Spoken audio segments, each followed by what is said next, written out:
You may have been wondering, why do integrals always have that dx at the end? And what is that dx anyway? Well, there are a few answers to that question. Just like with anything else in math, your understanding of dx will get more and more complete as you get to higher and higher levels of math. A simplified, incomplete understanding of dx might serve you best when you're just starting out with integrals, but you'll need a more accurate understanding as you go along. So let's start with the simplest answer and then peel away the first few layers of the onion. Answer number 1. Dx is just notation. In other words, the integral symbol and the dx are like bookends that frame the function that's supposed to be integrated. That function in the middle is called the integrand, by the way. Basically, the integral symbol and the dx just work together to say, integrate whatever's between us. Answer number 2. The dx tells you which variable to integrate. If it's a dx, you're supposed to integrate with respect to x. If you had a dt instead, then you'd integrate with respect to t. In other words, the integral symbol tells you to integrate the function, and the dx tells you to do so with respect to the variable x. That's why the variable in the integrand usually matches the variable in the dx, or dt, or d anything. Now you might ask, why do I need the dx to tell me which variable to integrate when the function only has an x in it in the first place?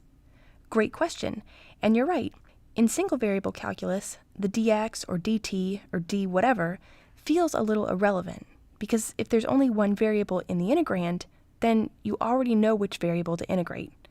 It's pretty obvious that you would integrate f of x with respect to x, f of t with respect to t, or f of theta with respect to theta.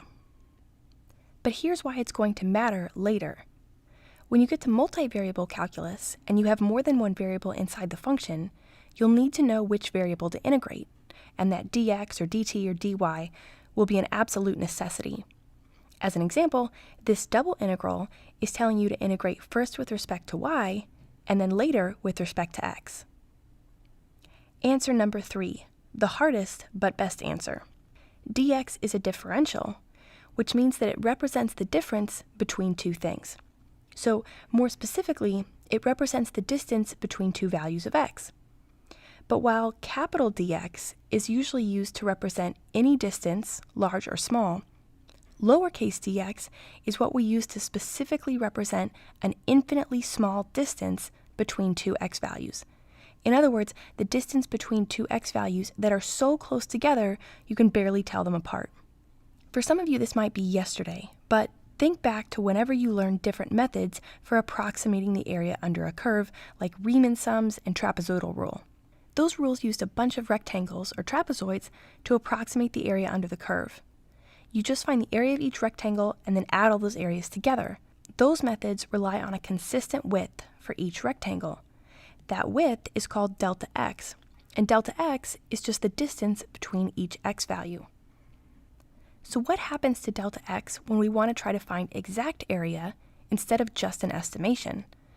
Well, the integral is what's going to give us exact area, but the reason it gives exact area is because we change delta x to dx when we switch from the sum to the integral.